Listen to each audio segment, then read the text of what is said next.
Good morning, my name is Dr. Terrence McSweeney. I'm a senior lecturer in film and television studies here at Southampton Solent University, where I've been teaching for about 8 years now. Well, I think it's certainly something which many people are talking about these days, and I am encouraged by the fact that students are getting involved in this debate now. There seems to be an overwhelming desire to study at higher education. When I was a student in the early 1990s, approximately only 10% of young people went to university. Now the figures are somewhere between 4 and 50%. Whether this is the right choice for young people is up to them on an individual basis. But I would encourage students and their partners and their families to reflect on what's the best decision for those in those very important years between 18 and 21.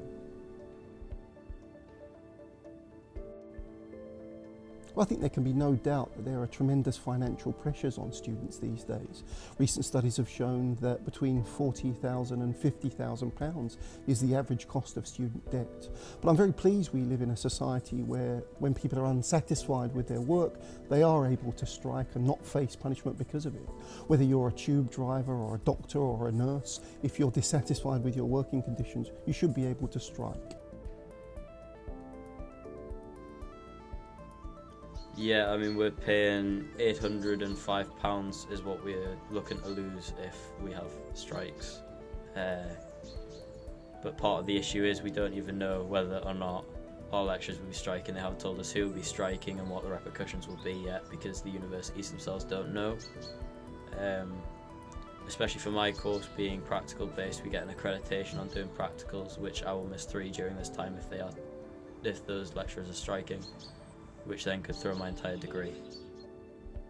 What I think is really important here that students are actively involved in this participation, not just told that their lecturers are striking, but why they're striking. What you'll find is the reason that lecturers are striking more often than not are not because of their own personal situations, but because we want the very best for our students.